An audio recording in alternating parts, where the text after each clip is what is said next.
Não existe propriedade privada. Não existe propriedade privada. É um sistema totalitário. Eles permitem que você tenha algum simulacro disso para que haja um benefício. Na hora que eles tiverem interesse, eles chegam lá e expropriam qualquer um. O negócio é o seguinte. O Pix tem pelo menos 3 aspectos positivos para nós, cidadãos, para homens livres, não é isso? Qual o primeiro aspecto? O Pix vai aumentar ou reduzir a velocidade da moeda? Hein, foi? Provavelmente, tu diz em que sentido? Aumentar a velocidade da moeda.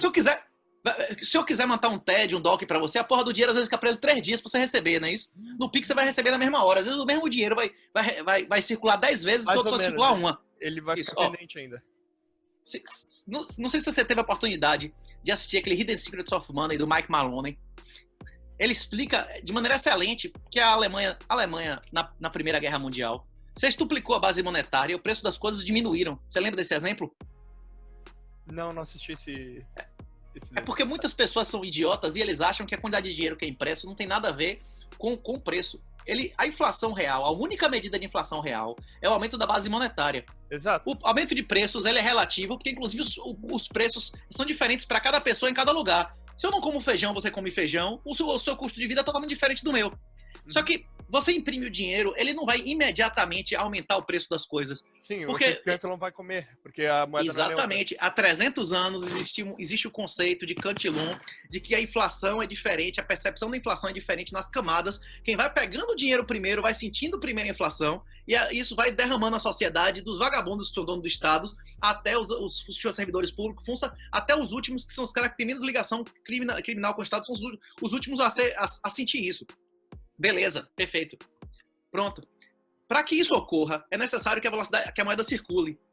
A inflação, em aumento de preços, ela ocorre não só quando aumenta a base monetária, mas quando essa base monetária começa a circular. Inclusive, se você vê a velocidade de circulação do Bitcoin, do ouro, do euro, do dólar, do real, quanto maior a capacidade de uma moeda qualquer reter valor, menor ela tende a ser a velocidade dela. O dólar tem uma velocidade menor que o euro, e o real tem uma velocidade muito maior do que o dólar e o euro. E o ouro tem uma velocidade menor do que o dólar e o euro. Então, tipo assim, quanto melhor for aquele ativo como reserva de valor, menos motivação você tem para gastar aquele dinheiro. Se você recebe metade do seu salário em real e metade em bolívares em babuano, em bolívar, em peso, você vai querer gastar a merda primeiro e o real você vai segurar, não é isso? Sim, eu esqueci o nome dessa regra, uma regra específica que é a má moeda empurra. Lei de Gresham.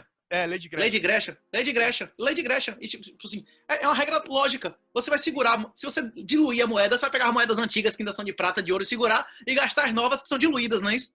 Exatamente. Pois é, lei de Gresham. A lei de Gresham é observável em qualquer cadeia. Em qualquer cadeia, guerra de trincheira, aquele cigarro que ninguém quiser, aquela comida que ninguém quiser, passa a ser a moeda que todo mundo quer desavar. Todas as outras coisas passam a ser precificadas naquilo. Aí diz, o Bitcoin como unidade de medida. Não sei o que. Não quero. Eu não quero. O Bitcoin tem que substituir primeiro o ouro, para 10 anos depois, quando acabar os estados, para substituir a Fiat. Se o Bitcoin substituir o ouro daqui a 5 ou 10 anos, para daqui a 30 substituir como unidade de medidas porcarias, aí já é maravilhoso. Uma coisa que eu discuto direto com a galera, principalmente, eu já fiz até pergunta para tu fez a entrevista lá no Bitcoinheiros, eu já perguntei, pessoal, como que vocês pretendem resolver os problemas de pagamento a prazo usando cripto? Daí tem muita gente que fica dizendo assim, não, porque esse negócio de crédito é ruim. Como assim que crédito é ruim? Crédito para investimento, se ele for lastreado em poupança, não tem problema algum. Na verdade, ele é a coisa mais saudável que tu pode ter. E dessa galera... Crédito ser bom ou ruim é a mesma coisa daquela conversa de juro alto ou baixo é bom. Juro alto...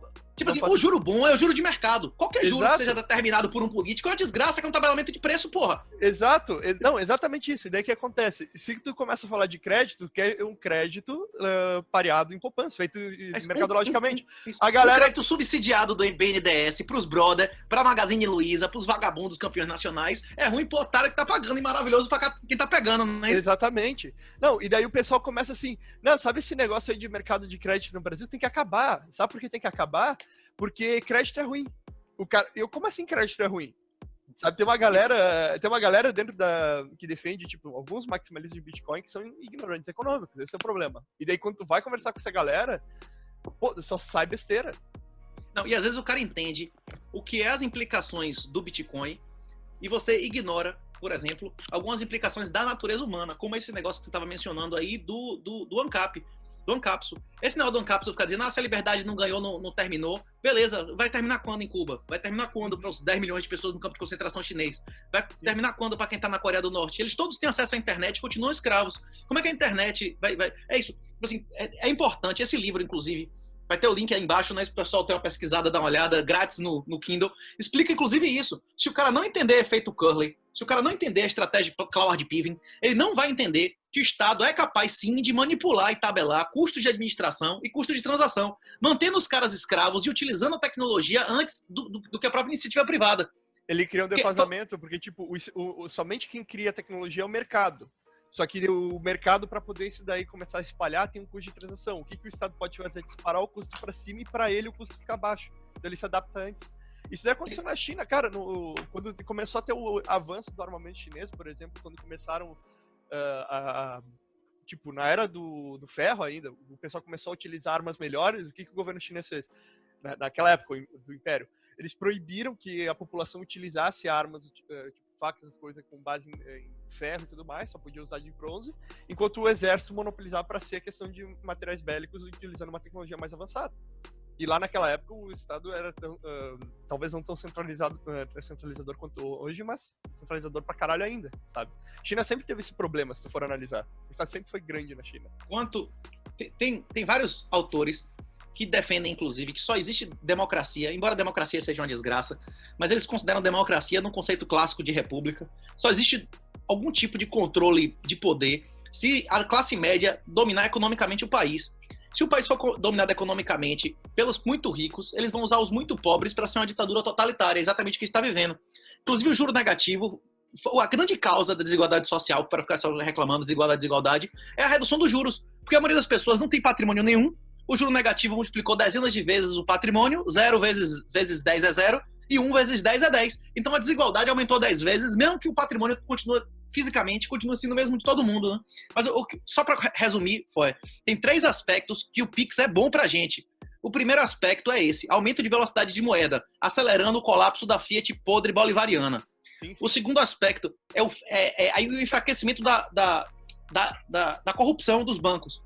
Os bancos, o sistema bancário é a antítese do capitalismo. Isso quem não disse não sou eu, é Rothbard, não é isso? Inclusive o Fed, por exemplo, é uma empresa privada que são bancos americanos os donos do Fed. Isso, beleza, perfeito. Isso. A captura administrativa dos bancos, o poder dos bancos sobre o governo vai ser destruído. O governo não precisa mais dos bancos. Você tiver um aplicativozinho ali que o governo paga tudo de todo mundo e as pessoas trocam créditos entre si, o banco já estava sendo engolido pelas fintechs, agora ele vai ser engolido pelo próprio governo. Isso aí também é excelente. A única coisa que daí o Bitcoin tem que fazer é começar a incorporar a função bancária de forma orgânica, no caso. Sem a instituição do banco, mas com as funções bancárias, tipo, poder passar... Capitalização e empréstimo. É isso que eu pergunto pra galera que eu tava comentando. Como é que tu vai lidar com esses pagamentos a prazo? Porque securitização, factoring, essas coisas, isso acontece facilmente. Né? O problema é quando tu tem que emprestar o dinheiro. E tu tem que fazer isso aí de uma forma que seja ainda segura. Uma das coisas que eu fico pensando, até como resolver esse problema, eu não consigo ver aqui no meu espelho, mas eu já tenho umas coisas anotadas, já meio que mexe nisso aí. Pode falar até depois. A grande ameaça hoje, a grande vulnerabilidade do Bitcoin, ficou claro agora com a prisão dos caras da BitMEX, com a merda na Binance, problema judiciário de todas essas empresas, é a grande concentração em poucas empresas que não têm boas práticas, não têm governança superior e não integram uma série de serviços que são essenciais. Na hora que começar a ter serviços locais que ofereçam capitalização e empréstimo colateralizado, sintéticos de real, sintético de dólar, sintético de ouro, sintético de índice, o cara vai, por exemplo, o cara do jogo do bicho, o cara da boca de fumo, o cara que quer fazer transações que não quer que... E tudo. Não, garota de programa, você quer doar o dinheiro a alguém que você não quer que o Estado saiba, você quer fazer uma doação política para um libertário, você não quer ser perseguido por isso, você vai doar um sintético de real lastreado em Bitcoin num aplicativo que tem sede em outro país. A única maneira, em poucos anos, de você fazer transações fora do controle do governo, quando acabar o dinheiro físico, vai ser através de Bitcoin. Mesmo que você não toque em Bitcoin e não se exponha a preço de Bitcoin. Porque você vai estar mandando reais, os stable reais, que vão ser colateralizados em bitcoins sintéticos, como o DAI é colateralizado no esquema do MakerDAO. A questão é que eu não acredito pessoalmente que isso vai ser feito de maneira eficiente, com a user experience, com suporte, como as pessoas demandam, por DeFi. Talvez para algumas pessoas especialistas sim, mas o tio no-coiner e tal, ele vai querer ter suporte em português, ele vai querer ter... Isso aí empresas podem começar a gerar. sem problema nenhum. Eu acredito que, inclusive, esses empreendedores, essa galera que tá querendo ganhar dinheiro agora, tá dando muito mole. Pessoal do Alltime, pessoal da Bitcoin Trade, nós temos vários gênios aqui, perdendo tempo em merda, velho, em coisa que não vai existir. Em 5 anos não vai existir corretora mais de Fiat em Bitcoin, né? Em país bolivariano. Eu acho, que assim, eu acho que o grande problema que a gente tem aqui é a questão que assim, o brasileiro ele é muito avesso a risco. No sentido assim, tipo, ele já vive no risco, ele não quer mais risco. Então, quando tu começa a trazer inovação, o cara tem que aprender. E, cara, eu tenho uma brincadeira que eu tava explicando como que funciona o Brasil para uns gringos, né? Eu disse, não, tu nunca deve subestimar a capacidade do brasileiro em fazer 2 coisas. Em pagar em vez de aprender e achar complicado algo simples. O brasileiro tem isso. Eu explicando... O terceiro aspecto positivo do Pix é esse. Porque o Pix vai fazer as pessoas aprenderem a fazer pagamento para QR Code e pagamento anônimo. Porque uma das chaves do Pix é uma chave que não é telefone, e-mail, é um código que pode ser expresso em QR Code. Na hora que as pessoas começarem a entender que você pode pagar, você pode efetuar um pagamento anônimo para um destino de pagamento, você já vai estar sabendo utilizar criptomoedas. Você vai começar a entender que tem uma chave pública, uma chave privada. É mais ou menos a mesma coisa. Então, esses 3 aspectos eu acho extremamente positivos para as criptomoedas do Pix. Agora, nós estamos vivendo uma época que vai ser o final do dinheiro físico. Os próximos 4 ou 5 ou 6 anos. Inclusive, tem 2 coisas que é terrível quando você fala com o brasileiro. Se você chegar pro cara... A maioria, 80% da população acha, por exemplo, que esse senador que foi encontrado com 30 mil reais no ano tem que ir pra cadeia. Rapaz, 30 mil reais é menos de 15 dias do salário desse cara. Você vai botar na cadeia um cara porque tem dinheiro físico em cash na mão? A cultura que você está levantando, né? É absurdo. Então, você não pode ter 15 dias de salário em sua bunda? Você chegou a polícia na sua casa, você tem que entregar tudo que você tem à polícia. Não é natural você esconder dinheiro de um cara que você não sabe nem se é policial. E policial mesmo que é policial não lhe rouba. É isso? Não é natural o cara esconder o dinheiro dele? Como é que esse cara vai... Ele vai ser preso porque tem dinheiro em cash. 15 dias de salário em casa, de dinheiro. Quanto é o custo de ser senador? Quantas pessoas comem na casa do cara? Ele tem que botar gasolina para quantos carros em época eleitoral? Esse cara tem quanto de gasto de passagem aérea? Isso não é nem uma semana de giro do cara, não é isso? O cara não tem que ser preso pelo dinheiro, ele tem que ser preso por ser senador, no caso, por ser, isso, exatamente, por ser político. Mas não, se o dinheiro não veio de banco, é ilegal. Esse cara tinha 30 mil reais, de onde veio esse dinheiro? Vem cá, bicho, ter dinheiro é crime? Ter dinheiro é crime? Sim, na hora que você...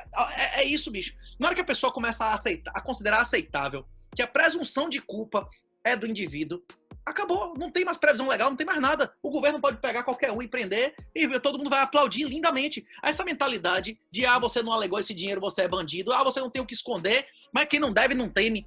Quem não deve não teme, você confia totalmente no Estado pra saber mais do que você. Agora os caras estão querendo fazer banco de DNA. Se você não é filho de seu pai, o Lula, o Jair Bolsonaro vai saber antes de seu pai, não é isso?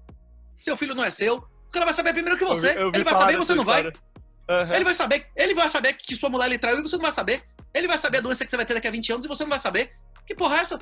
Não, e tu vai ver também, isso daí é uma questão que toca também até em orfanatos, coisas do gênero, né? Porque alguns orfanatos se valem do fato que tu pode ficar anônimo.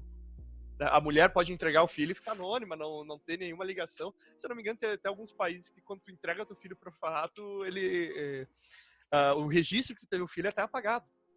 É isso. Um dos aspectos do livro que a gente comenta é exatamente esse.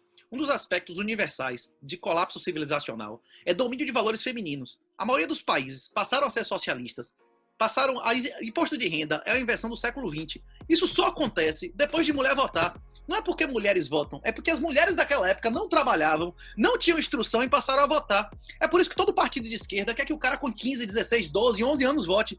Por que ele quer que a pessoa... Porque o cara é uma criança mental. Você quer que pessoas que não contribuem, o porteiro do prédio votar no condomínio, ele vai votar para aumentar ou diminuir o preço do condomínio que ele não paga. Ele vai sempre votar para aumentar o preço do condomínio, aumentar o salário do porteiro e aumentar o número de porteiros, não é isso? Até que o apartamento não vai valer nada e o condomínio vai colapsar. É exatamente isso o Estado Social. Um condomínio que porteiro e visitantes votam. Até ser a maioria, né? Sim, sim. E daí quando é a maioria, tu começa o colapso geral do sistema, todo mundo começa a empobrecer. E qualquer pessoa que poderia produzir alguma coisa na região já saiu, ou morreu. Não, e tu ou também... vira migtal, o cara que podia produzir alguma coisa, o cara resolve não ter filho, o cara resolve pegar o dinheiro dele e comprar de ouro e bitcoin, sair do sistema, não é isso? Uhum. Tem um débil mental que postou agora que a melhor ação do continente as melhores ações do continente era Itaú e BTG. O Itaú e o BTG não vão existir daqui a 10 anos, bicho. É a melhor ação do continente, o cara recomendando mesmo. Não, meu Deus, eu tô garantido, eu vou viver pra sempre porque eu tenho ação do BTG e do Itaú. Olha o que era. O Nubank não existia 10 anos atrás. O Nubank vai superar Já 3, o banco. 4 anos.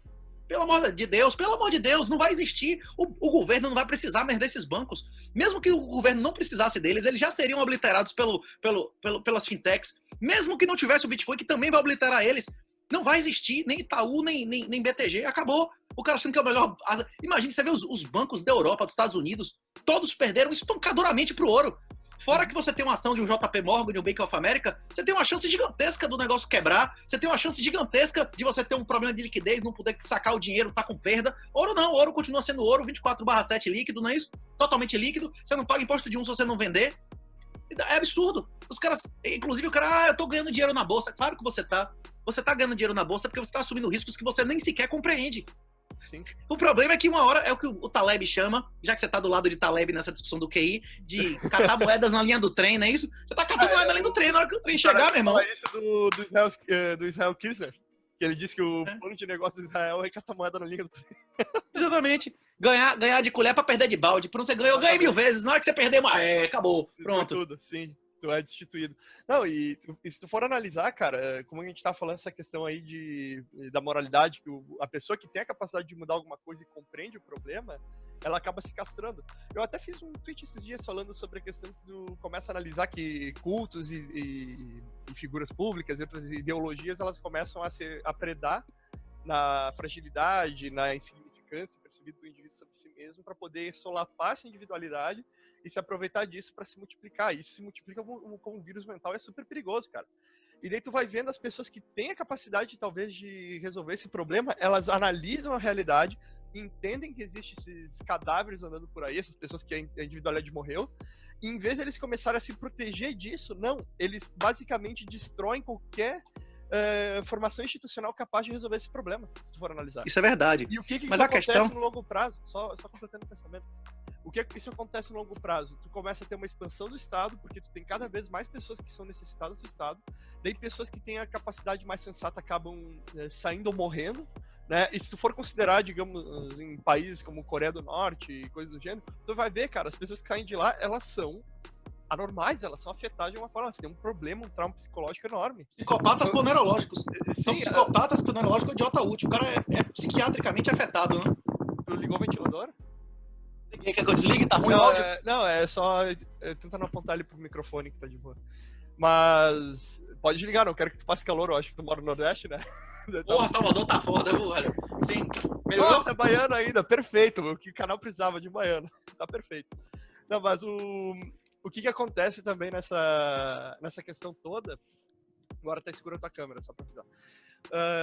O que acontece nessa questão toda é justamente o problema ligado à dissolução das questões morais. Tu começa a analisar. E isso vai aos pouquinhos, porque tu começa a aumentar o sufrágio para normalmente quem não tem interesse sobre isso ou não entende as questões incentivas.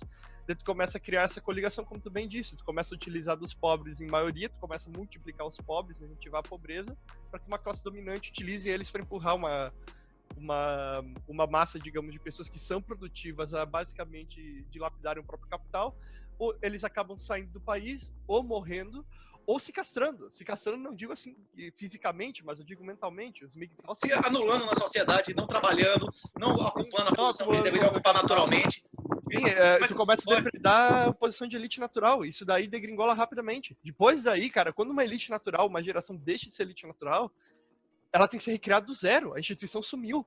Tem que criar a instituição do zero. Isso eu vivo falando. Que a gente tem que pegar e prezar por instituições. Tanto que a base moral que eu vejo de libertarianismo, quem estava até falando do capitalismo do fatalismo, a base moral não é atuar como se, está garantido a capitão, faça o que quiser. Porque o futuro já é certo. Isso, ainda por cima por questões tecnológicas e questões históricas. Isso daí é um marxismo disfarçado.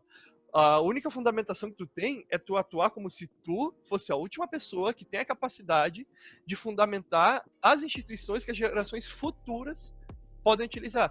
Não quer dizer que isso seja verdade, eu chamo isso de uma verdade metonímica, que é tipo, ela serve como verdade. Se tu atuar em cima desse preceito, tu vai se dar bem, tá?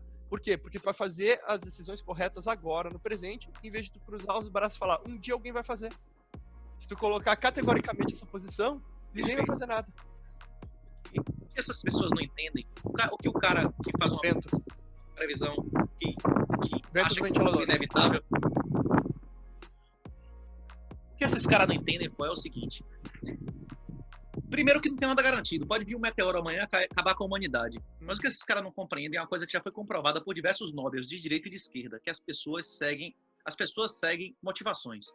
Se valer a pena ser vagabundo, a maioria vai ser vagabundo. Quem não for vagabundo vai ser eliminado financeiro ou fisicamente. Se valer a pena ser honesto, comportamentos cooperativos, a maioria vai ser comportamento cooperativo. Quem for vagabundo vai ser eliminado ou financeiro ou fisicamente. Quando você tem um comportamento que não vale a pena, a regra do mercado é a mesma regra da natureza segundo Darwin, que é a liberdade mediada pela eficiência. Essa é a regra do mercado e essa é a regra da natureza. É isso que essas pessoas não entendem. Só que a regra da liberdade mediada pela eficiência tem diferentes resultados baseados nos diferentes ambientes. Um animal pode ser extinto em um cenário e se tornar dominante em outro, dependendo do meio ambiente onde ele esteja. A mesma coisa pode acontecer. O equilíbrio da humanidade pode ser uma Coreia do Norte totalitária e pode ser um capistão maravilhoso de super liberdade. Quem vai definir isso somos nós. É exatamente por isso que o Bitcoin é um imperativo moral. Por exemplo, como a gente estava conversando. Armamento em geral é um imperativo moral. É isso. Inclusive, comprar ouro é uma excelente forma de sair do legacy. 1 grama de ouro custava R$ 11,94 quando começou o Plano Real. Certo? R$ 11.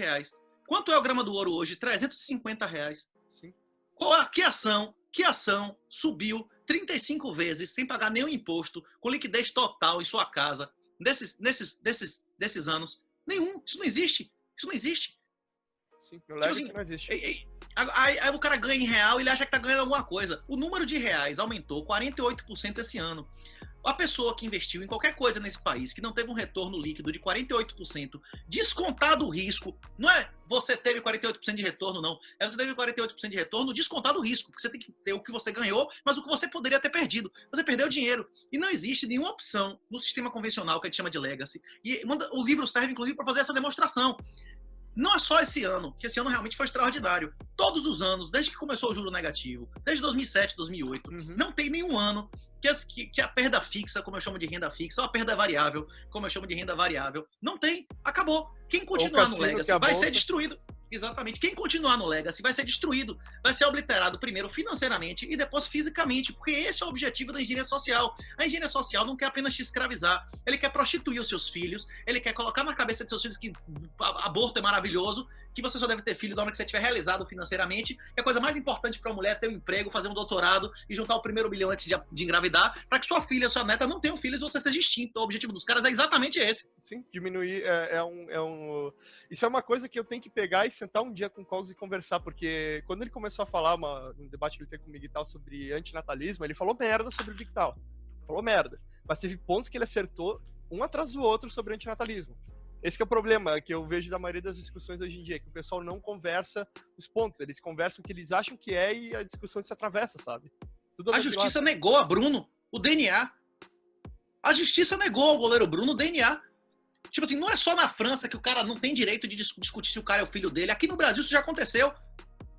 Tem lugares que é crime você fazer o DNA de seu filho sem autorização judicial. E tem outros que, mesmo com o DNA do Ricardão, você ainda tem que sustentar a criança. Sim. Como é que você vai casar com uma mulher em um ambiente que, se a mulher lhe cornear, você continua sendo obrigado a sustentar o filho do Ricardão?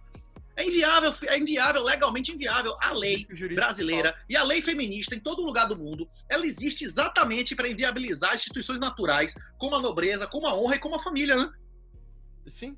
E instituições que elas não são impositivas ainda por cima. Elas são tipo, totalmente naturais. Nobreza que tu tá falando não é uma questão tipo, o nobre ter o feudo e mandar nos caras. Tá falando assim, nada, tipo, nada, é de honra. É de honra, as instituições de honra. Sim, que é por exemplo, até que a gente tá falando, uma questão familiar. Uma das coisas que eu digo, eu acho que eu comentei contigo. Eu tenho uma família que, apesar da família hoje em dia ter se modernizado, foi nessa última geração. Né? Porque a minha família, antes dessa geração, era tradicional. Uma das minhas tradicional avós, como? Patriarcal? Uma das minhas avós teve 4 filhos, o pai era o provedor, a minha avó cuidava, a outra avó teve 6 filhos, né? O avô provedor, a avó cuidava, e assim ia. O que começou a acontecer depois é que começou a ir para a questão um pouco mais moderna, que é tipo, menos filhos, né? Tudo mais. Você consegue sustentar quantas mulheres, quantos filhos foi? Que idade você tem, bicho? Eu tô com 26. Você tá com condição de sustentar quantas mulheres e quantos filhos? Cara, ultimamente eu tô mais Foda, né? tendo dor de cabeça, isso sim. Tá foda, Pra né? fazer as Fora que, ó, primeiro, a mulher não precisa do homem, porque o Estado é o provedor e o protetor dela, ela não precisa de homem para. Inclusive, o Estado vai na televisão para dizer que o homem não é apenas provedor, não é defensor, ainda é uma ameaça para ela, não é isso que está dizendo na televisão? Que você é uma ameaça à mulher, você não é protetor nem provedor, o protetor e provedor é Bolsonaro, não é você. Para começar. É o Estado, é o cafetão. É o Estado, é o cafetão, exatamente. E é uma mentira. É uma mentira. Sabe por quê que isso é uma mentira? Eles dizem, por exemplo, esse negócio do Estado ser provedor e o protetor, que é o pai do fim da fecundidade. A mulher não precisar do homem e o homem não precisar da mulher. Porque você antigamente pagava para ter sexo e ter filhos. Se você não pode ter filhos com certeza, você não vai pagar. Se você tem sexo no aplicativo grátis, você não vai pagar. Então a mulher simplesmente não vale a pena mais você pagar a mulher para nada. Você tem sexo melhor, as novinhas o tempo inteiro de graça, e se você botar ela dentro de casa, você não tem nenhuma garantia de exclusividade, nenhum direito extra, não tem que pagar, não é isso? Mas Sim, voltando. não tem porque tu investir nisso, né, no caso. Exatamente. O pagamento, no caso, é só um investimento na relação. Tu não tem por que investir no caso. Você pode investir na relação sem casar. Você não ganha nada casando com ela, você não ganha nenhum direito extra. Você come as melhores, sem compromisso nenhum de graça. Pra que você vai investir? Mas voltando. Tu só investe se tu tiver, no caso, um alto grau de confiança na questão moral. Mas isso daí também tu ainda fica com a retaguarda aberta caso a pessoa, sei lá, virar os cornos e querer te meter com o Estado. Você estava falando sobre a aversão de risco do brasileiro. Eu tenho 39 anos. Na época que eu era moleque, ninguém investia em banco. Tipo, embora tivesse juro positivo, existisse overnight e tudo mais, o principal investimento de quem morava na roça era gado. Tanto é que o Brasil tem mais gado do que gente. Só o Uruguai e a Suíça são assim no mundo. E quem era da cidade comprava matéria de construção, batia laje. Porque construção sempre valorizou, porque durante 5 séculos a população do Brasil quintuplicou todo o século. Em 1800 tinham 3 milhões de pessoas no Brasil. Tem regiões da Europa que tem menos gente hoje do que em 1800. Uhum. Então, a população quintuplicando, é lógico que o imóvel vai valer mais. O problema é que em menos de 15 anos a população brasileira vai começar a diminuir. Nós já entramos no ciclo da população brasileira envelhecer 3% ao ano. Então, nesse cenário de juro negativo e fecundidade decrescente, insuficiente, tem 2 coisas que a maioria das pessoas não percebem. A primeira, previdência por redistribuição. Essa previdência baseada na solidariedade intergeracional não existe mais. Primeiro que daqui a 20 ou 30 anos vai ter 2 ou 3 velhos para cada um trabalhando. Acabou. Não tem como um cara sustentar 4.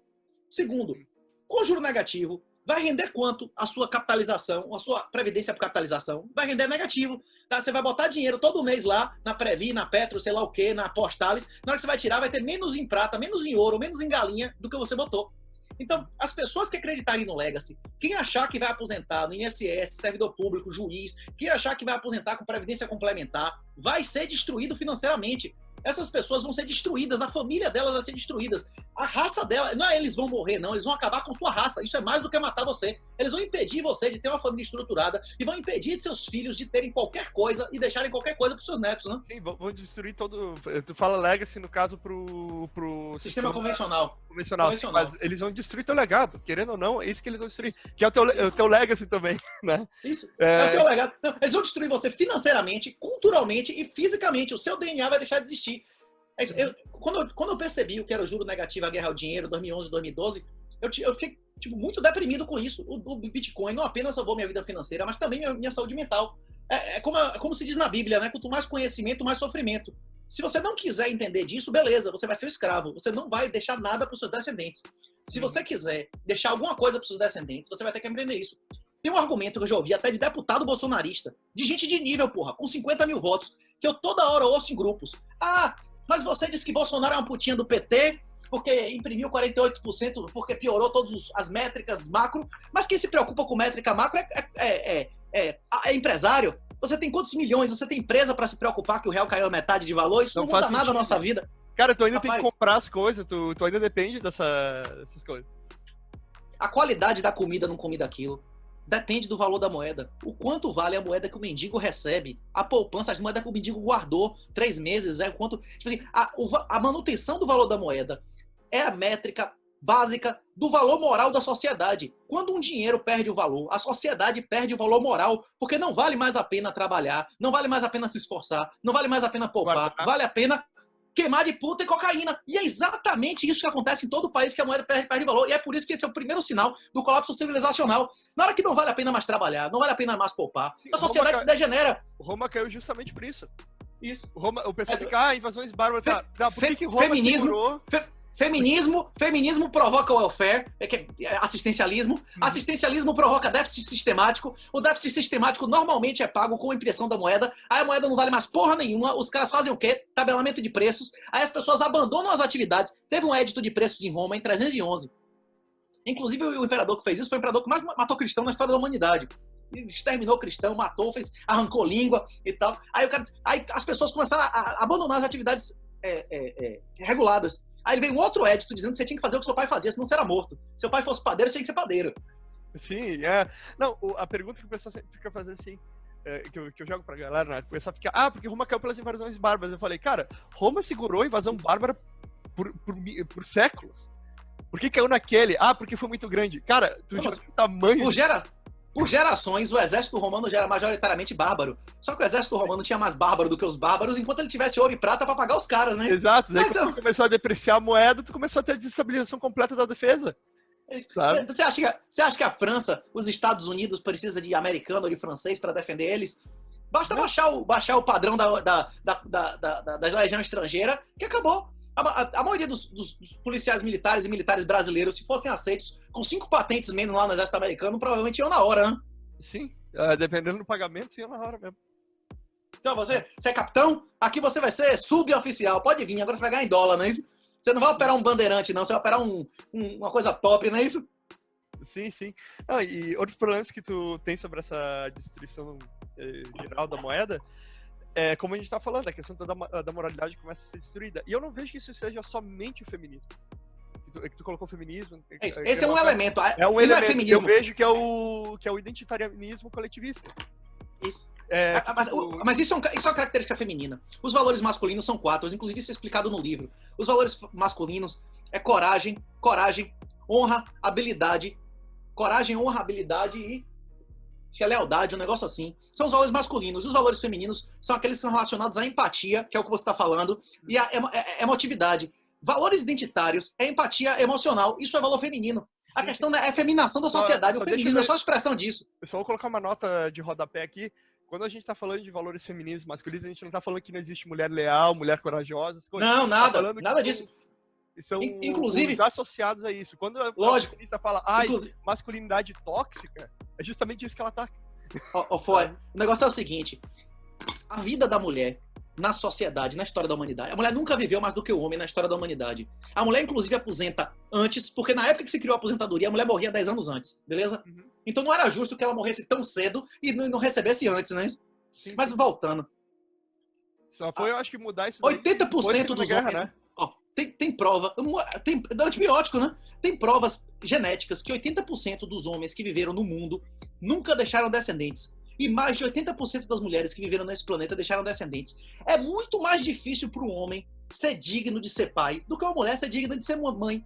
O investimento que uma mulher tem se reproduzindo, se ligando a um cara, é centenas de vezes maior. Você pode ter milhares de mulheres, a mulher engravidou do cara uma vez por ano e ainda tem que amamentar, ficar grávida e tudo mais. Uhum. Então o jogo é totalmente diferente. O jogo, as regras desse mundo, para um espécime masculino e feminino, humanos, são totalmente diferentes. A questão é que 80% dos homens na história da humanidade não foram homens suficientes para ter filho.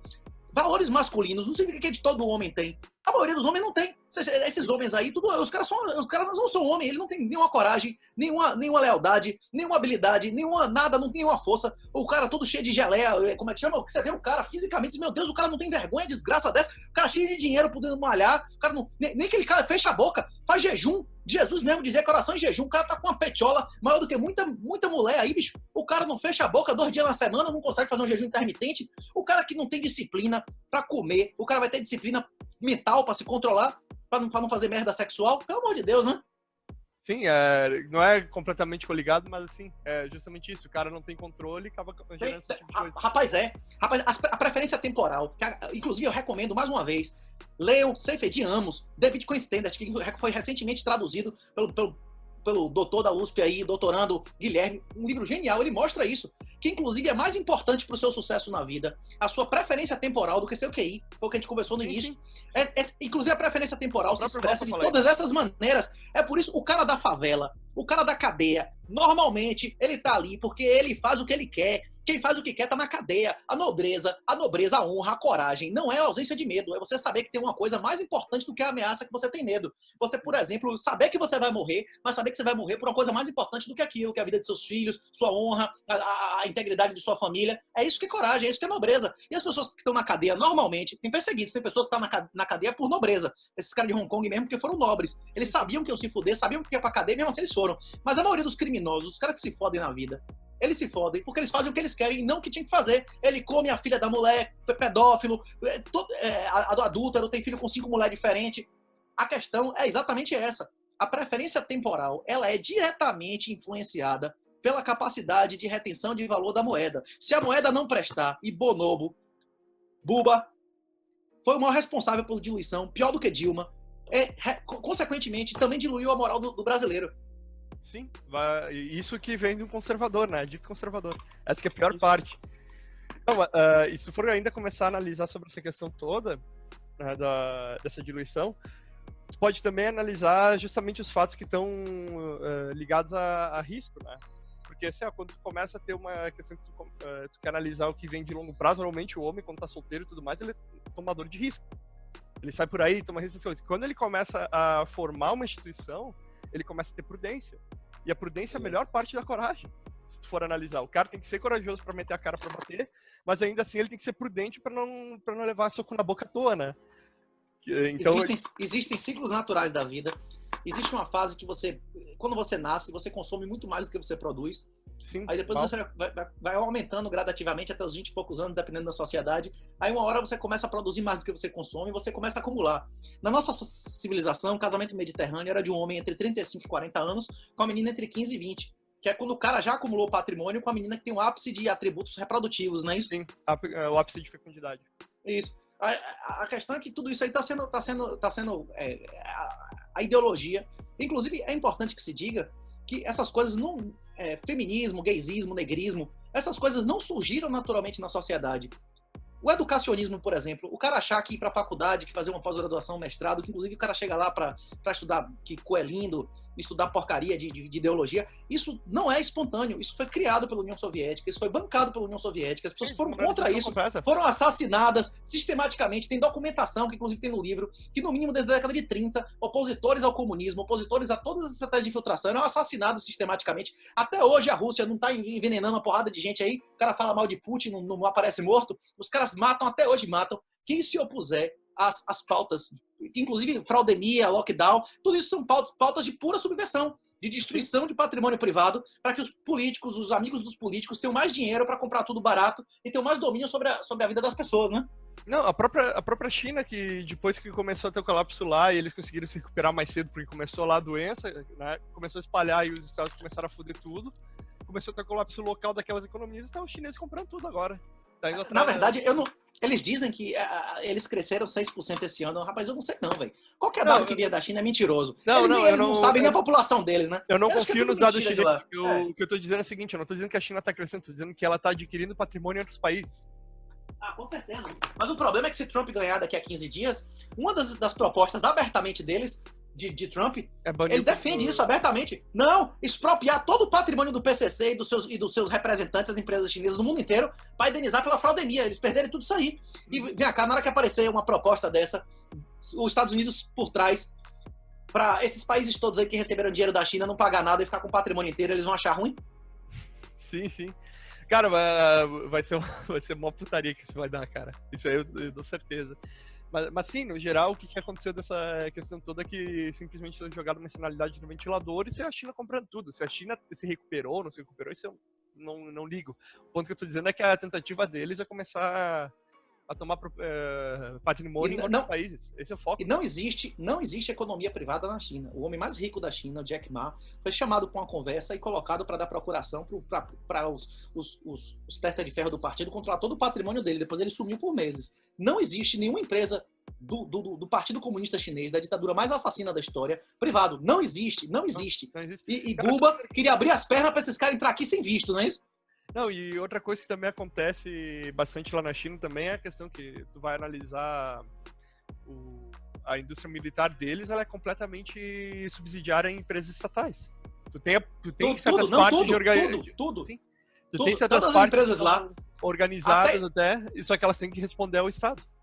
não existe propriedade privada. Não existe propriedade privada. É um sistema totalitário. Eles permitem que você tenha algum simulacro disso para que haja um benefício. Na hora que eles tiverem interesse, eles chegam lá e expropriam qualquer um. A gente chama eles já fizeram. A gente chama de propriedade fiduciária. Isso, Tem, isso. É tipo, capitalismo de conta. Isso, é capitalismo contra compadrinho. Crony capitalism, exatamente. o que acontece? Tu pode pegar, por exemplo, assim, vamos supor que eu vou produzir munição. Tô lá, começo a produzir a munição e tudo mais. No momento que eu pego e chamo a atenção das autoridades do Estado, eles podem chegar lá e simplesmente falar, me dá a fábrica aqui. Me dá a fábrica, eu vou decidir o que tem que ser produzido, quando tem que ser produzido, e tu produz. Ele simplesmente faz isso. E os dois exemplos, os dois contra-exemplos que demonstram como a tecnologia não está deixando a gente mais livre. O primeiro é o fraudemia, certo? O primeiro é a fraudemia, porque a gente perdeu liberdade, riqueza, tudo isso em um ano. E o segundo é a guerra inevitável. Nós estamos vivendo uma guerra. Foi um ataque biológico. Isso foi um ataque biológico. O negócio do petróleo foi um ataque biológico. Eles estão utilizando guerra em todas as camadas, matando insurgentes, matando opositores, financiando políticos criminosos, tudo. Eles estão inteligência, tudo, extermínio de gente, venda de órgãos, campo de concentração. Ou os Estados Unidos vai fazer um bloqueio e vai fazer uma guerra real, também aumentando o Estado nos Estados Unidos, que aumenta o gasto, ou esses caras vão dominar o mundo sem dar um tiro, que vai ser ainda pior, né? Cara, e fora que se tu for analisar, os chineses são muito bons em espionagem. Diz aí qual que é o nome do serviço secreto da China. Tem vários, inclusive o Estado, tem vários serviços secretos. Diz o que ele é e o que faz. É isso, tem o serviço secreto do governo chinês, é porque na China... é que você quer... Por exemplo... Deixa eu terminar o raciocínio, que é o seguinte, tu não sabe o que é o serviço secreto chinês, tu não sabe o que cada um faz, só que tu vai ver os Estados Unidos, essas coisas, tu sabe que tem a CIA que faz isso, aquilo, o FBI que faz aquilo. Então, tipo, os serviços secretos desses países ocidentais, na verdade, são serviços discretos. Eles não são secretos, tu sabe que ele tá ali. Tá? Isso. E quando não sabe, o pessoal revela. Na China, não. Na China, tu não sabe quais camadas que tem o negócio. Simplesmente o cara chega, te joga no computador e sumiu. Existe, inclusive, essa unidade de inteligência que eliminou os uigures, que, por exemplo, que antes de eliminar os uigures, foi a mesma unidade que foi criada para eliminar o pessoal do Falun Gong. Esses caras, por exemplo, são um órgão de inteligência, acho que tem um número lá, agência 1234, tem um número, inclusive o cara se identifica, o policial sai da frente, porque isso está fora da hierarquia de comando de exército, de polícia, da porra toda. Existem instituições da China que o cara se identifica e um policial, um militar lá, tem um nome, agência, escritório, não sei o que lá. Se o cara se identificar, o coronel do exército sai da frente, que ele sabe que se ele ficar, ele se fode. Existem vários órgãos desses, de inteligência e de ação mesmo prática, que existem na China. A questão é que o governo...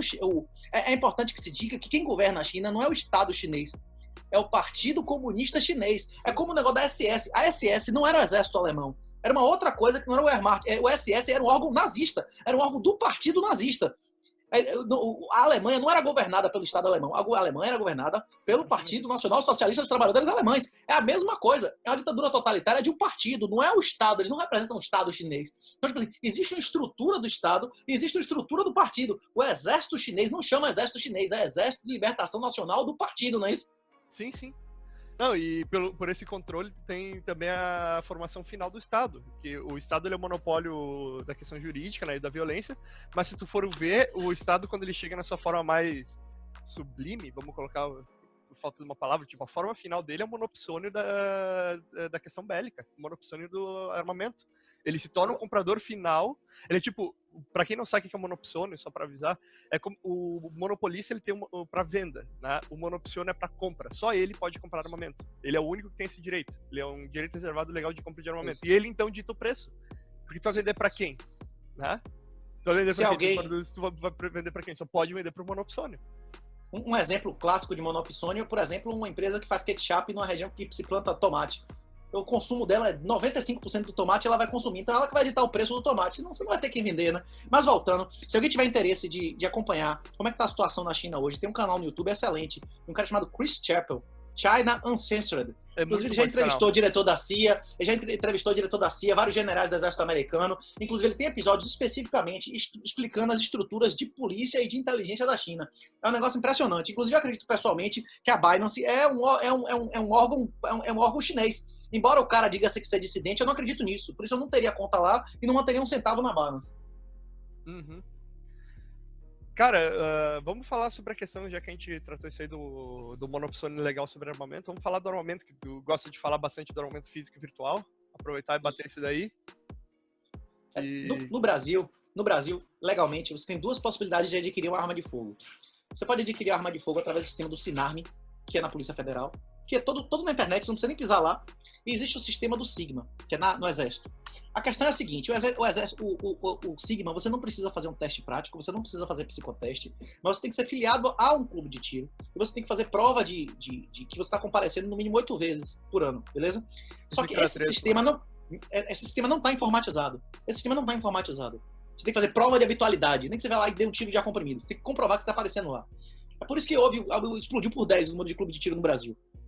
Porque o cara consegue reter arma sem fazer teste prático nem psicológico. Só que esse sistema não está informatizado. Esse sistema não é objetivo, certo? Você tem uma fila gigantesca, tem gente que fica 2 anos esperando para conseguir um CR, certo? Porque são poucos atendimentos que se faz por dia. E esse sistema não tem nenhum direito legal. Isso é um regulamento do Exército, pode ser revogado a qualquer minuto. Então não é direito legal. Sim. O direito legal que existe... No caso, o Bolsonaro passou umas portarias, mas não é uma questão que outro presidente pode retirar. Isso a gente já conversou bastante no canal. O Moro, qualquer pessoa que sabe quem é o Moro, sabia que ele era um ativista de extrema esquerda desde sempre. Ele, inclusive, prevaricou dezenas de vezes, permitindo que o Lula cometesse diversos crimes, tirasse dinheiro do Brasil e tudo mais, sem fazer nada. Moro, a mulher dele, eles são ativistas comunistas desde sempre. Qualquer pessoa que tivesse conhecido ele na época de faculdade sabia disso. Bolsonaro indicar Moro demonstra que o governo de Bolsonaro é submisso à pauta comunista. Das duas, uma. Ou não tem nenhuma inteligência, ele não sabe o que está fazendo, ou ele sabe o que está fazendo e é um traidor. Então, de qualquer maneira, é inapto para ser presidente da República. O governo Bolsonaro, na minha opinião, até hoje, nunca teve nenhum ato honroso. Por exemplo, uma coisa que ele podia fazer, independente de qualquer autorização legislativa, era moralizar o Enem. O Weintraub, ele tinha orgulho de dizer que nunca interferiu a questão do Enem e que o último Enem foi o mais progressista. Se ele nunca fez isso, o que ele está fazendo lá? Ele está recebendo dinheiro para quê? Para ser ministro de quê? Para ser ministro do PT? É isso. Mas, voltando à questão das armas. O regulamento que o Bolsonaro fez não permitiu ninguém ter arma nenhuma. Inclusive, aumentou as condições, a questão é que elas passaram a ser objetivas. Na minha opinião, um regulamento decente tinha que, no mínimo, liberar as armas de alma lisa. Por exemplo, espingarda. A espingarda não é utilizada em guerra como arma principal desde 1508. Foi a última batalha que ela teve um uso significante. 1508. Tem 500 anos que ninguém nunca ganhou uma guerra sem alma raiada. Por que não libera as almas lisas? Você acha que é certo um pai de família que tem uma espingarda de socar na roça, toma tapa na cara e ir pra cadeia, ser visto como um vagabundo porque o cara tem uma arma de socar em casa? Isso, qualquer um que trabalha dentro de delegacia vê diariamente esse tipo de coisa acontecendo. Um cara tendo a vida destruída porque tem uma arma de socar em casa. E esse cara que tem uma arma de socar em casa, normalmente, não tem telefone em casa, não tem sinal de celular. Se o vagabundo chega ali, ele não tiver arma, a mulher dele, a filha dele vão ser estupradas na frente dele, né? Sim, o cara não tem como... O pessoal fica, liga pra polícia. O cara é roceiro, o cara não tem... Não tem, liga. Mesmo que você viva na cidade, ligue pra polícia. Sim. Não, e, cara, demora uns 10 minutos essas coisas. Não, aqui na Bahia, de 10 vezes que você vai ligar, 9 vai dar ocupado e uma vai demorar 5 horas pro cara chegar, né? Não, e outra coisa, o cara no meio da roça, tu vai ligar pro policial e vai ter que avisar, tem que passar porteiro do fulano, tem que não sei o quê. Porreta é essa. Dobra a esquerda, vai ter um eucalipto que é tal coisa, só que ele... Aí você passa pelo rio não sei quê, a casa de não sei quemzinho. E daí vai, sei que, daí tu chegou. Cara, até a polícia saber onde é que você já morreu 4 vezes, né? Sim, já foram 3 grupos lá matar você, estuprar sua família. Sim. É isso. Na Polícia Federal, o cara tem que fazer teste prático. Para fazer teste prático, tem que gastar munição, você tem que fazer cursos, você tem que fazer curso teórico, prático, saber os comandos de pista fria, pista quente e tal. Você tem que fazer teste psicológico, custa 200, 300 reais. Você tem que pagar taxa de 88 reais. Tem que fazer um monte de... Que esse cara da roça vai ter dinheiro para pagar isso? Ele vai ter infraestrutura, condição de fazer tudo isso? Nunca. Então, as armas no Brasil hoje, elas são exclusivas. Uma arma legal é exclusiva para quem tem dinheiro e acesso a coisas que é só classe média alta. E aí o cara que é classe média alta acha que Bolsonaro é o grande herói da humanidade. O único fator que fez... Os únicos 2 fatores que fizeram a venda de armas aumentar foi esse negócio dos clubes de tiro, que realmente só gente milionária que tem muito dinheiro se filia a esse clube, tem inclusive dinheiro para ficar pagando despachante. E quem marmou muito mais do que Bolsonaro o Brasil foi aquele, cabeça de caceta, como é o nome que os caras chamavam lá, o cara do STF, cabeça de... Como é? O Barroso? Eu acho esse. O cabeça de ovo, sei lá o que o Olavo chamava. Esse cara permitiu que as guardas municipais todas do Brasil tivessem arma de fogo. Esse cara foi responsável pelo armamento do Brasil. Como é o nome dele? Que era advogado do PCC, do STF lá. Não lembro. É isso. Esse Barroso. Teve um desses caras aí que permitiu que na lei do desarmamento original era só cidades que tivessem acima de 500 mil habitantes. Ele liberou geral. Qualquer cidade interior que você veja, hoje em dia, guarda municipal tá apresentando mais gente do que a civil. Porque esses caras puderam passar a ter arma de qualquer cidade. Isso que explodiu a compra de armas. E outra coisa também aumentou hoje em dia a compra de armas, né, que teve um boom, foi a retirada da restrição de calibre, que agora o civil pode comprar 9mm, então tá todo mundo comprando pistola 9mm, essas coisas, tentando indo atrás. Eu não vejo nenhuma vantagem nisso, Não, Inclusive, também não. a pistola mais vendida atualmente é a G2C, que já saiu de linha nos Estados Unidos, inclusive. O cara bota uma 9mm e um cano de 2 polegadas, isso é ignorância. Se você pegar e disparar uma bala, ela vai cair, ela não vai subir. O que faz a bala subir é a diferença de pressão dentro do cano. Se você precisa ter cano para que o 9mm compense. Se você vai disparar de um cano de 2 polegadas, é absolutamente indiferente se você vai disparar um 380 e 9mm. Com a vantagem que o 380 vai fazer menos barulho, menos recuo, menos fogo, né? É uma questão toda discutível. Como eu disse, se até tá conversando antes, até vou ver o contato do Felipe pra ter uma discussão no canal que ia ser interessante pra caralho. Não, eu preferia, pode marcar o dia que você quiser. Eu preferia, tem que só ver com o Bolsonaro. Tem tempo. Se Bolsonaro chegasse e dissesse, ó, arma não raiada não é arma, na definição de arma de fogo da Leital, e todo mundo na roça pudesse ter espingarda de socar 12, 22, arma de carteira que não tivesse raia, isso seria alguma ameaça ao exército brasileiro, uma arma que não tem efetividade acima de 30, 40 metros? O cara do interior estaria seguro. Você dentro do seu carro, você está seguro de uma abordagem. Isso não ameaça exército nenhum. Por que os caras não fizeram isso? Porque o Moro e depois os sucessores dele, e todos os indicados de Bolsonaro para tudo do Ministério da Justiça, são pessoas comprometidas com desarmamento com a esquerda, né? Sim. O problema é que, se tu for analisar, tu tem a questão que o pessoal, por acreditar na questão política, tu acaba solapando todas as instituições naturais. E tu vê isso aí dentro do libertarianismo. O cara acredita na política, o que acontece? Ele começa, eu só vou votar no fulano para evitar o problema, né? Só que daí ele começa a ter a noção de tipo, não, mas se eu fizer um pouquinho mais que eu voto, investir um pouquinho mais, eu resolvo outro problema. Daí o cara começa a ir nesse declive escorregadio, vai investindo, até que ele chega no ponto que ele precisa corromper todas as instituições apolíticas para ficar subserviente às questões políticas e destruir todas as questões apolíticas para fazer antipolíticas, para fazer a política ficar mais efetiva e poder evitar os problemas. Só que daí tu se pergunta o seguinte, um cara que é libertário, que tem o objetivo de uma sociedade de leis privadas, tu vai chegar na conclusão qual? Se tu usa a política, tu vai acabar destruindo todas as questões apolíticas, porque elas vão começar a se corromper, e também vai destruir todas as questões antipolíticas, porque o pessoal que está usando política vai precisar fazer a política ser efetiva. Quando chega na hora que o tipo, liberal tá ali, tá fazendo os negócios, e daí tu começa a ter o Estado expandindo, nada mais segura. Porque as coisas que tudo tinha para segurar foram destruídas. Eu não sou contra. Não se dá conta. Eu não sou contra defensores da liberdade se candidatarem. Eu acho que tem que fazer como a esquerda fez. Fazer guerra em todos os frontes. Todos os frontes. Eu sou contra porque é uma armadilha. Ao meu ver, é uma armadilha. Facilmente uma armadilha. É isso. Você vai votar no PT, você vai chegar lá e votar no cara pior de todos, você vai votar no menos pior. O problema é que aqui em Salvador, todos os candidatos são de extrema esquerda. Você viu na Bolívia agora? Todos os candidatos são de extrema esquerda. O cara não tem opção. Nem um voto de protesto, pelo amor de Deus, né?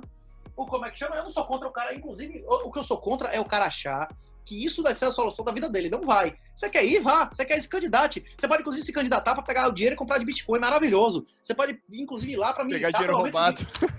Isso. Ladrão que rouba ladrão. Não é isso? Recuperar dinheiro roubado é crime? Se o dinheiro é de direito teu, não. Se não exatamente. For, sua parte, né? Até a sua parte você pode tomar do ladrão, não é isso? Até a sua parte, sim. Isso aí eu nunca fui contra. O problema é que eu digo que tem gente que entra na política e faz carreira, cara. E o pior é que tem a galera que complica toda a estrutura. Tem a galera que complica toda a estrutura legal da região. Porque, tipo, vou dar um exemplo aqui no Rio Grande do Sul. Eu tava tendo uma discussão enorme sobre educação domiciliar aqui. O que os liberais poderiam ter feito? Poderiam ter feito uma questão tipo, vamos pegar e fazer uma liberação completa da educação domiciliar. O que eles fizeram? O Fábio Osman, a galera lá. Eles simplesmente falaram, não, a gente vai liberar, só que o MEC regula. Não adianta nada, liberou nada. Não liberou nada, só que daí tu pega essa galera aí que defende, defensor da liberdade consistente, política defensor da liberdade, fica, olha como essa pessoa fez serviço. Olha como ele fez serviço, olha que bonito. Então o que acontece? Quando aí tu reclama, tu é o chato. E essa galera fica lá e tenta criar uma pompa pra eles, porque se juntaram com a... Mas esse Fábio Osterman, ele é eleito alguma coisa? Ele é político? Ele é eleito deputado estadual e é o protegidinho, por exemplo, do Ideias Radicais. Não sei se você conhece. Não, mas esses caras são de extrema esquerda. Esses caras não são defensores da liberdade. Cara, da liberdade de fato, pô. Não, mas... Os caras são gaysistas. Os caras são gaysistas. Mas esses caras são... descolonialistas. Esses caras não tem nada de liberdade, né? Meu amigo, mas esse daí que é o defensor da liberdade político, cara. Não. É o cara que... Defensor da liberdade é Chioca, Cogos, Demichuk aí no Sul não foi candidato. Eu votaria em Demichuk alegremente, velho. Ou não? Eu não votaria em ninguém, mas, cara... Mas você prefere que o PT... Você mora no município, tem um vizinho seu querendo impedir aumento de IPTU, você não quer que ele ganhe a eleição. Não, eu tô dizendo que ele não é a solução. Trazendo asfalto pra sua rua, você não quer. O quê? Eu tô falando que ele não é a solução. Não é a solução, mas eu não importo de votar nele, não. Votar é de graça. Se eu pagar R$1 pra votar nele, eu não votava, mas se eu já tenho que votar em alguém... O problema que eu tô dizendo é o seguinte, quando tu começa a ter a noção que a política é a solução, que muita galera que defende política acredita que ela vai solucionar algum problema, tipo, o cara vai reduzir o IPTU, daí a gente coloca nossos goleiros ali, sabe? O cara vai ficar lá segurando as leis.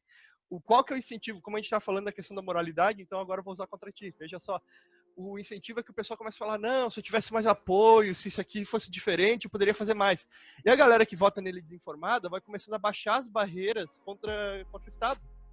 E esse tombamento de barreiras contra o Estado começa a fazer o Estado permear cada vez mais para esse políticozinho ter mais força. Aí quando chega a hora que um outro político assume, ele chega passando a lavra em tudo. É por isso que o Estado é eficiente, por exemplo, na Europa. Na Europa e nos Estados Unidos, a maioria das pessoas não entende Bitcoin. Porque o cara vê o Estado como um amigo dele, a pessoa que deu educação a ele, que deu saúde a ele. A maioria dos europeus, eu passei alguns anos morando na Europa, as pessoas acham que é legítimo devolver imposto porque eles foram educados pelo Estado. Sim, a questão é exatamente essa.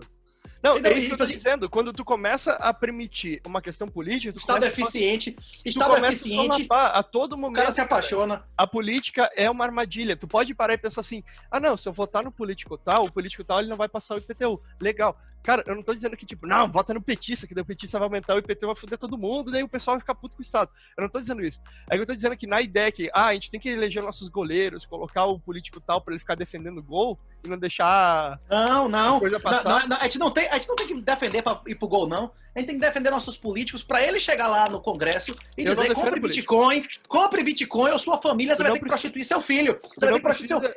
Imagine ter um deputado fazendo isso. Mas você não precisa. Imagine um deputado federal chegando lá e dizendo assim, compre Bitcoin. Tu não precisa ser um político ativo pra fazer isso. Mas, rapaz, o político ativo tem a prerrogativa lá de dizer coisas que pra nós somos crimes dizer. O cara tem muito mais liberdade. Não, calma aí. O que eu digo de político ativo, tu não precisa ser um político que queira passar lei, queira diminuir as coisas. Tu simplesmente vai lá e fala a mensagem. Tá usando o palanque pra passar a mensagem. Não tem legitimidade. Não tem legitimidade para a maioria das pessoas e não acessa a dinheiro e poder.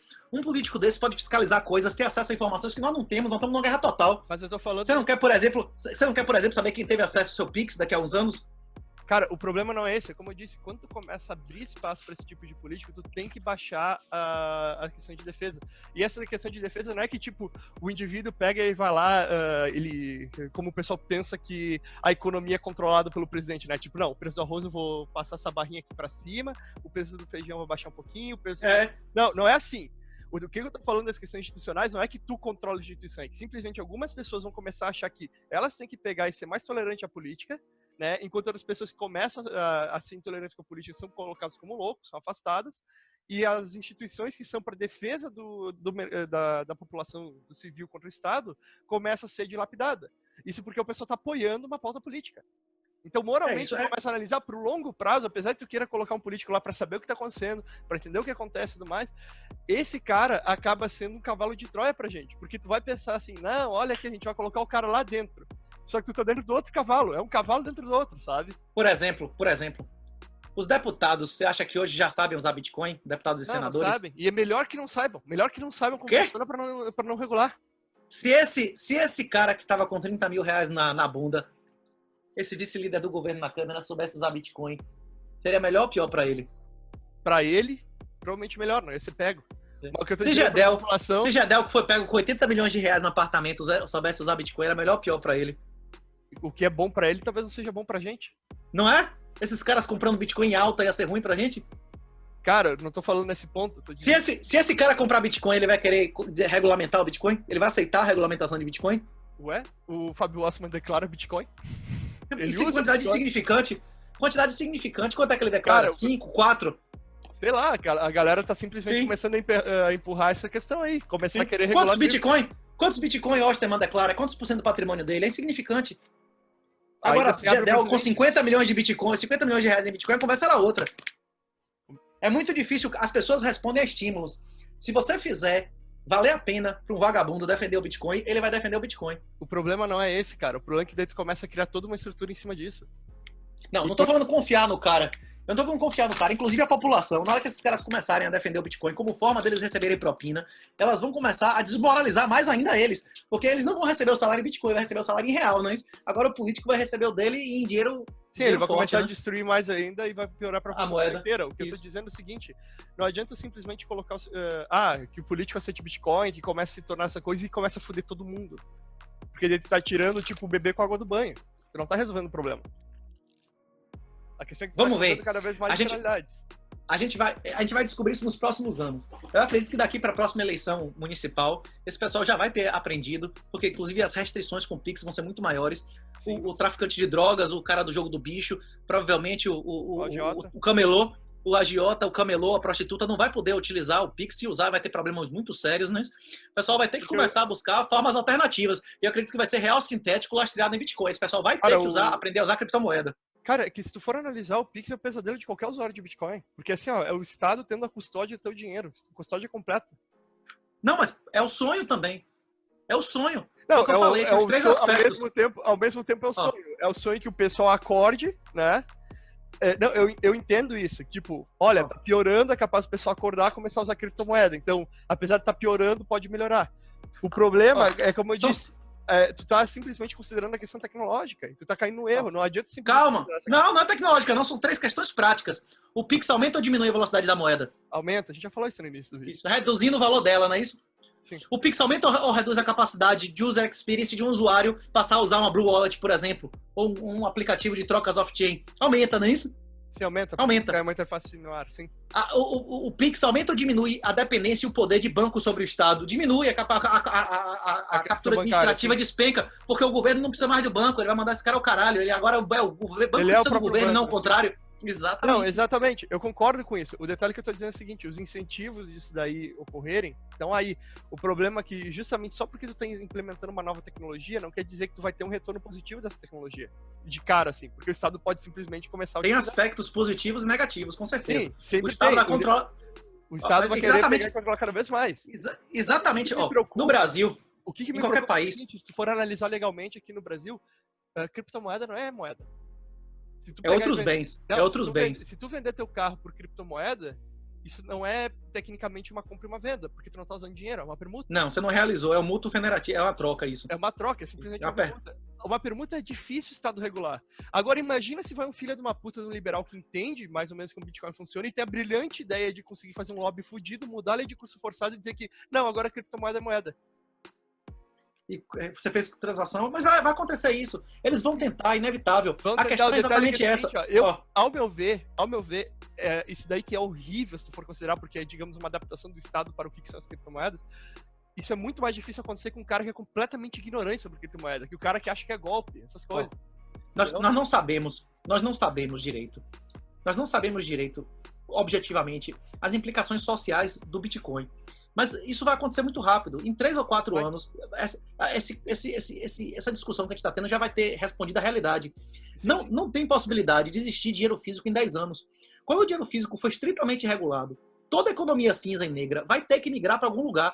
Ou esses caras vão usar ouro e prata físico na mão, ou esses caras vão começar a usar criptomoeda. Na hora que isso acontecer, de 1/3 a metade da economia do Brasil e dos outros países do mundo, em consequência, de uma hora para outra, vão passar a operar em cripto. O valor das criptomoedas pode bombar aí um ciclo 10 vezes, como aconteceu em 2007, né? Uhum. Não, eu não discordo disso. O problema que eu tô dizendo é o seguinte: o perigo é que, em vez de tu ter essa transição rápida, tu começa a ter, digamos assim, um Estado tentando atrasar isso daí, tentando gerar mais facilidade. Ele vai tentar o máximo. E o problema que eu fico preocupado é que alguém que entenda sobre criptomoeda resolva se eleger e falar: não, olha aqui, vamos salvar o negócio. Vamos fazer o Estado reconhecer a cripto, vamos tentar oficializar o troço. Mas se os deputados e senadores, em vez de meter cédula do ânus, começarem a meter senha na cabeça, eles vão aceitar alguma regulação e proibição de cripto? Cara, se os senadores, se os deputados, se o pessoal começar a lidar com isso... Não é a questão de regulação e proibição, porque o Estado não consegue realmente proibir cripto. Ele não consegue... ele consegue criminalizar. Criminalizar é tipo tu pegar e dizer que, sei lá, eu não posso pensar na cor amarelo. Sabe? Ou ele pode, por exemplo, o governo tá inviabilizando atividades. Primeiro com lei de serviço de informação, lei de prestação de informação, tributação. Ele só tá inviabilizando certas atividades. E certas atividades que Isso. Particularmente, ao meu ver, eu acho que exchange é uma forma estúpida de tu resolver um problema. Não vai existir. Na minha opinião, exchange não vai existir. Ela vai sumir. O que tu vai manter vai ser provavelmente localizado em P2P. Isso. Sabe? Peer-to-peer. Cara, só pelo momento que a exchange já pede o teu CPF, já é uma coisa completamente assim, espúria. Se for considerar o que é o fundamento da criptomoeda. Não, e BlockFi que é a sua cara, igual o governo, sua voz, tipo, seu e-mail, seu telefone, o cara tem um KSI mais violento do que a sua digital. Do pezinho, qualquer coisa. É absurdo. Não, só falta pegar aqueles exames de DNA que o pessoal faz pra achar a própria árvore genealógica, sabe? Só falta isso, pedir um cadastro desse troço e mandar os dados. Não, e tu vê, a minha preocupação é assim, ó, cara, eu não tenho dúvida que o Bitcoin vai ser a tecnologia que vai determinar a próxima década. Essa década já está sendo determinada por ele. A próxima década vai ser um troço radical. Vai ser maior do que a internet fez com a humanidade até hoje. Vai ser maior que a internet, energia elétrica e tudo mais. Foi construído em cima disso, mas o impacto que isso vai ter vai ser muito maior. O que me preocupa é que é o seguinte, da mesma forma que por exemplo, o pessoal pode falar, armas de fogo equalizaram a relação de força entre, digamos, um cara muito forte e um cara numa cadeira de roda, né?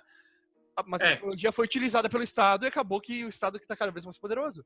O detalhe que... e botou canhão, metralhador e tal, que as pessoas não têm acesso, né? E o que acontece? Antigamente tu tinha uma questão muito mais descentralizada. O que acabou com a soberania descentralizada das elites locais em muitos feudos e tudo mais? Apesar de serem Estado, era muito menos pior do que o Estado absoluto que começou a se formar em cima. Porque tu tinha elites naturais subsidiárias. O que ferrou com isso?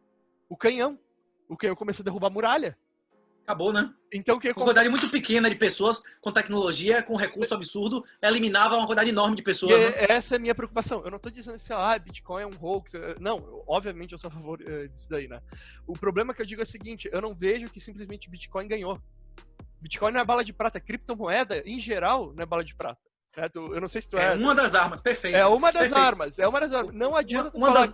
Olha, eu tenho aqui criptomoeda, tenho aqui a minha chave privada, tá aqui meu QR Code, nada. Tem que criar todas as instituições. E isso é uma corrida armamentista, uma corrida institucional. É tu e o Estado do lado, os dois correndo. O Estado vai estar jogando coisa nas tuas pernas para tu tentar tropicar e tudo mais. E uma das armadilhas é o político. Perfeito. Uma das armadilhas é tu tentar votar num político menos pior, porque esse cara vai começar a se pesar nas tuas costas e vai te deixar mais lento. Porque tu vai estar querendo achar uma solução estatal para uma coisa que tem que ser fora do Estado. Como é que chama? O livro exatamente explica isso. Inclusive, a ideia do livro era escrever um livro que explicasse estados paralelos, seasteading, estratégia de evasão fiscal, como é que você compra residência, como é que você compra passaporte, como é que você consegue sair do país formal informalmente, como é que você consegue manter residências múltiplas. O problema é que a complexidade disso era muito alta e não existia mercado de pessoas. Exatamente. Esse primeiro livro é um livro introdutório de Bitcoin e de engenharia social. Tipo assim, se você quiser entender Bitcoin, lê o CFD Amos, The Bitcoin Standard. Esse livro não é só para explicar o Bitcoin, é para explicar qual a guerra que o Bitcoin é usado como arma, em que situação, quem são seus inimigos, porque também não adianta você dar uma arma na mão do cara que não sabe quem é o inimigo, esse cara não vai fazer nada. E é mais importante você saber usar a arma. O cara que não sabe que é o inimigo e ele tá com a arma, ele é o mais perigoso. Exatamente, exatamente. A ideia do livro é você dizer quem é o inimigo, quais são as estratégias. Por que o governo argentino, venezuelano não é ineficiente? Eles são extremamente eficientes. O objetivo deles é eliminar a classe média, é eliminar a possível dissidência. Eles não querem dinheiro. O esquerdista não é ligado em lucro financeiro, ele quer poder. Psicopatas ponerológicos não estão nem aí para dinheiro, ele quer poder total, escravos. Porque escravos, é isso que esses caras querem. Exato. O dinheiro faz menos. O poder. As coisas que o pessoal fala até no Walking Dead, né? O que adianta tu pegar e juntar suprimentos e não ter arma? Tu tá juntando suprimento pro cara armado. E o Estado é justamente o cara armado. Exatamente. O livro, inclusive, explica as situações em que é mais vantagem, inclusive, todas essas coisas que a gente está conversando aqui, como você adquirir cidadania, como você adquirir residência, como você não se expor publicamente, como no futuro privacidade vai ser muito mais importante do que popularidade, como você usar VPN, como você se proteger fisicamente, como você saber usar arma, em que situação, legalmente. Fazer esse negócio. Isso, tudo, até velejar, você saber como é que você sai do país velejando, como muitas pessoas se salvaram da Venezuela, de Cuba, remando, inclusive. Essas habilidades são úteis, mas elas são complementares, e a mais importante delas é Bitcoin. Porque não adianta se você souber usar Bitcoin, só isso, você já impediu que eles te roubassem. Eles podem te matar, mas te roubar não podem, né? Sim, se te matar, o dinheiro fica ali parado. E... Você vai pro fundo do mar. Vai pro fundo do mar. Sim, morre contigo. Exatamente. Não, e isso daí Foi um encerramento genial que você fez aí, velho. Você matou o objetivo do livro, viu? Não, mas no final é uma guerra armamentista. Em todas as camadas. Em todas cultural, as camadas, só que não cultural, adianta física. Não adianta... Cultural, física, política, isso. E o problema é justamente isso, que cara, a maioria das pessoas não entendem. Tu não pode simplesmente considerar a questão... vamos colocar o político e tudo mais, se esse político ele vai acabar fazendo tu baixar a guarda institucional. Porque Sim, ele tem instituições políticas... Você vai votar, e qual município que você mora? Eu moro em Porto Alegre, mas eu tô registrado em Uruguaiana, eu não voto. Pronto, você vai na roça lá. Se você tivesse um primo se candidatando lá, você não ia lá votar no brother, não? Provavelmente não. Um cara que ia resolver o problema de sua avó lá, que ela tivesse com o IPTU, o cara que fosse resolver o problema de sua família, você não ia votar no cara? Cara, eu já me afastei de política. Cara, eu acho que eu só votei uma vez. Não, mas não tô falando de política, não. Tô falando do seu primo. Do seu primo que vai segurar o IPTU de sua avó. Você não ia votar no brother lá? Cara, eu já te falei, eu não voto. Você paga multa, né? Eu não pago multa. Eu simplesmente vou lá e assino um papelzinho que me livra até da multa. E bota nulo. Não. Mas tipo assim, eu não perco nada colocando menos pior. E se alguém for se candidatar lá, por exemplo, eu sou servidor público, eu fui candidato. Eu passei 3 meses sem trabalhar, recebendo dinheiro para fazer campanha anticomunista, falando para as pessoas, meu material tinha compre Bitcoin com a foto e o link das corretoras. Agora eu acho que eu já sei de onde que eu... Agora eu acho que eu já sei de onde que eu te conheço. Se eu posso utilizar dinheiro público para fazer pessoas comprarem Bitcoin e entender a verdade em relação ao mundo político, por que eu não vou usar? Eu vou dispensar essa oportunidade grátis, subsidiada? Você entendeu o que eu tô dizendo, foi? Eu recebi dinheiro, eu recebi meses de salário para imprimir 10 mil reais de folheto, compre Bitcoin, ou se os comunistas vencerem, tudo que você tem nesse país vai ser perdido, contando que é a Venezuela e tal, dizendo que é o comunismo, que você tem que ter filho e tal, tipo, dizendo tudo isso. Eu posso usar dinheiro público, eu vou dispensar essa oportunidade, podendo salvar famílias. Eu não vou ganhar eleição nenhuma, eu tive 3, 4 mil votos, tive 3.800 e poucos votos, mas se dessas 3.800 pessoas, 30 passaram a comprar Bitcoin e deixaram de ser infantis mentalmente, já não valeu a pena? Sim, é que a atuação não está sendo, digamos, chegar e entrar na política e mudar. Tu tá tentando fazer mais uma atuação... Desmoralizar, usar o espaço. Inclusive, se eu ganhar essa eleição, quando eu chegasse lá, de botar em pauta a verdade. Chega lá, cota negrista, esse negócio de transexualismo, isso sempre existiu. Tinha orgia obrigatória de escravo em Roma. Se você quer eles querem que você seja escravo, é por isso que ele quer que seus filhos sejam promíscuos, e é isso que vai acontecer. Você quer que quem mande é do interesse do governador, do prefeito, que seu filho seja inteligente, independente, rico ou pobre, submisso e burro. Você quer que quem controla a escola dele, você ou o governante? Você imaginou alguém chegar e se dizer na televisão isso? Alguém dizer isso no congresso lá? Por quê? Se eu mostrar, porque tu tem os coronéis no Nordeste, né? O Bolsonaro não teve 20% dos votos aqui, bicho. Aqui é PT, 80%. Sim. Que elegeu pra São Paulo. Imagine como é que chama. Bolsonaro teve um deputado aqui. Um deputado que no dia seguinte traiu ele. Um deputado federal aqui, que no dia seguinte traiu ele. A Bahia, pô, é o 3º maior estado do Brasil, de população. Uhum. Pô, foi uma honra conversar com você. Esse é o cara, meu velho. Você vai ter um trabalho. Rapaz, você é elite intelectual, engenheiro eletricista, rapaz. Meus parabéns, meu velho. Tá em que semestre?